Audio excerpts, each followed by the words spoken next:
Since Caitlin Clark has entered the league, the prevailing conversation around the WNBA has been drawing power. Angel Reese once boldly declared that people tune in to women's basketball because of her. A bold take until you see what actually went down when she returned to LSU with the Chicago Sky. You'd think Baton Rouge would roll out the purple carpet, right? There's one thing that Angel Reese is not. Angel Reese is not a draw. If you haven't believed me before, this weekend further proved that point, because the Bayou Barbie was officially rejected in the Bayou. Angel Reese was rejected at home. But nope, that 13,000-seat arena was barely half full, with just 6,300 fans bothering to show up, and that's being generous. Meanwhile, Caitlin Clark had fans shelling thousands for tickets. Her preseason games sold out faster than you can say delusional hype, and the contrast. Oh, it's brutal. We've got the pictures. Reese probably wishes she could delete from the internet aisles of empty chairs. $15 tickets gathering dust, free tickets being given away, and a whole lot of awkward silence. Remember when she said she was bringing eyes to the game? Well, apparently those eyes were too busy looking elsewhere. If you ride with Caitlin, comment CC in the needle down below. Let's go. How embarrassing! Now, you're not going to hear this from the mainstream media, who continues to pretend that the Bayou Barbie is beloved. You're not going to hear this from the media, who continues to pretend that Angel Reese is a huge star. So, let's unpack why this little LSU homecoming may have stung more than one of Reese's trademark missed layups. And no, this wasn't just an average game. It was supposed to be her moment, her glorious return to the campus that made her a star, the same campus where she danced on national TV with a championship trophy, the same place where fans once screamed her name like she was LSU's Beyoncé. This was her time to shine, to walk back in as the hometown hero. The Chicago Sky go into LSU, the home court of Angel Reese. Man, it's going to be lit. It's gonna be lit. Instead, it was a ghost town with a scoreboard. The social media pics from that night are circulating like wildfire, and let's just say they're not doing Reese any favors. Huge chunks of the arena sat in total silence. Sections were completely untouched by human presence. We're talking cavernous gaps of empty plastic seats and entire rows of nothing. The upper bowl was never even opened. Why? Because they couldn't fill the bottom one. For someone who claims she's revolutionizing the sport, the vibes were more forgotten open mic night than WNBA superstar returns to roaring applause. Nobody showed up to this sucker. Nobody. Let me just blow this. Look at that. I noticed it right off the bat. Look, number one, look at all the purple seats down here in this lower bowl section. And then the entire top bowl, forget about it. Forget about it. And here's the most hilarious part. Tickets were basically free, heavily discounted, and some were even being given away. Most seats would average $15. That's less than the cost of parking at most NBA arenas. We're talking cheaper than a movie and popcorn. Still, fans didn't bite. You could have thrown in a coupon and a selfie, and the seats would have stayed cold. The woman who claims she's the reason people care about women's basketball couldn't even draw half a crowd at her own alma mater. Let that sink in. Caitlin Clark, Angel Reese are not the same. Both had their homecoming celebrations this weekend. One of them sold out in 27 minutes. The other one couldn't give away free tickets. Let's go full math nerd for a second. To hit 50% capacity in that arena, they needed at least 6,670 fans. Angel didn't even crack that she missed the halfway point by about 300 people. That's not a near miss. That's a full-on whiff. And when someone talks as much as she does about changing the game, falling short of a D-list concert crowd is not the flex she thinks it is. In case you were wondering, I did do the math.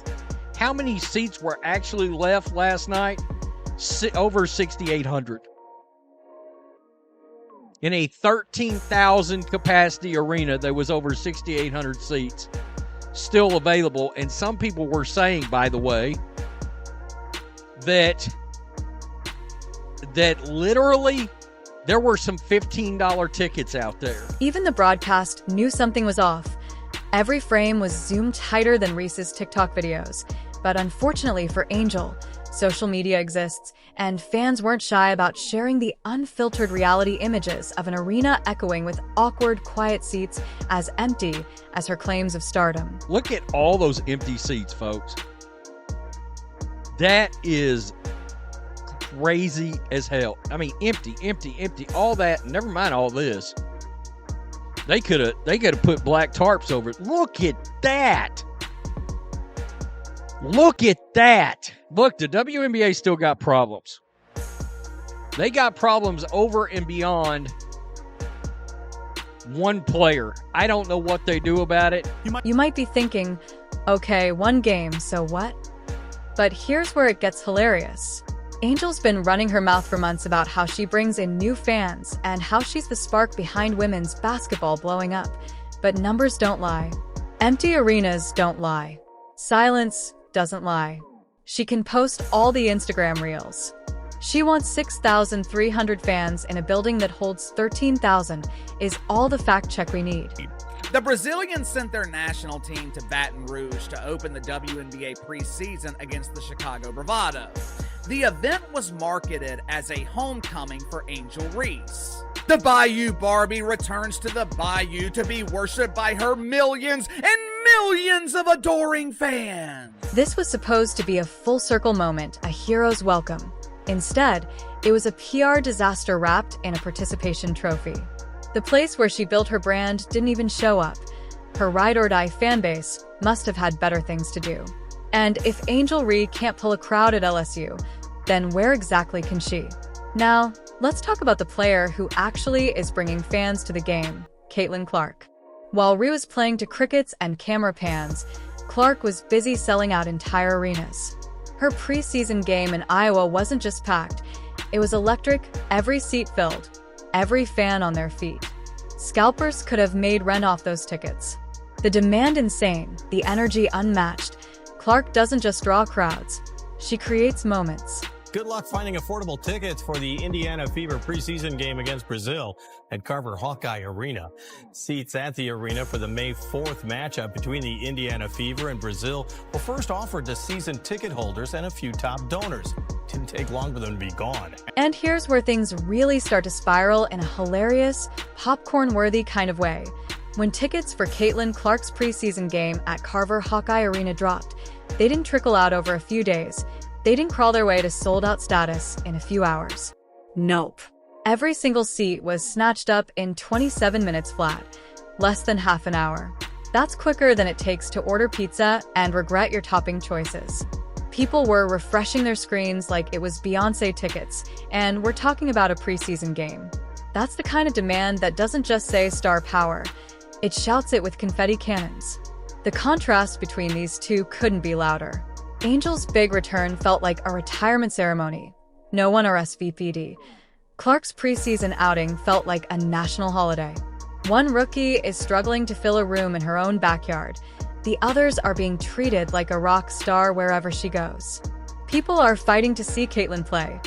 They're rearranging vacations and buying flights. This isn't hype, it's real stardom. The reason why we watching women's basketball is not just because of one person, it's because of me too, and I want y'all to realize that. Clark has single-handedly turned preseason WNBA games into must-watch TV. Meanwhile, Angel can't even get LSU to care for one night, and sure, you could make excuses for timing, marketing, weather, or whatever, but let's be honest, if she truly had that kind of pull, fans would have shown up. The fact that they didn't says more than a press conference ever could. The crowd was praising their Bayou Barbie. The chance of Angel Reese could be heard all the way in the third row. Problem is, I wouldn't exactly call it a crowd. Even calling it a small gathering might be inappropriate. Perhaps a more suitable description would be a family reunion. And it's not just this one game. This is a trend everywhere. Clark goes, ticket prices spike, jerseys fly off shelves, social engagement explodes. She's not just changing how we watch women's basketball, she's redefining who watches it, Angel. Reese can talk all she wants, but while she's talking, Caitlin Clark is delivering. Now, let's really wrap our heads around this. Fans are dropping hundreds, no scratch that, thousands of dollars on resale sites just to catch Caitlin Clark in action, and not in playoff games, or even games that count. These are glorified scrimmages, the basketball equivalent of a sound check. Still, people are reaching deep into their wallets like it's their civic duty just to witness her live. Who does that for preseason? Oh, right, superstars, game changers, icons in the making. Caitlin Clark. And then here we have today, basically clapping back at all of that and proving that they know that they are the moment, they are the Showtime team, they are the biggest team currently in the WNBA. This kind of stuff is not only good for the Indiana Fever, it's good for the entire WNBA. Meanwhile, on the opposite end of the hype spectrum, Angel Reese's preseason homecoming was practically a Groupon event. Tickets were going for $15, and even that was apparently a bit too steep for most.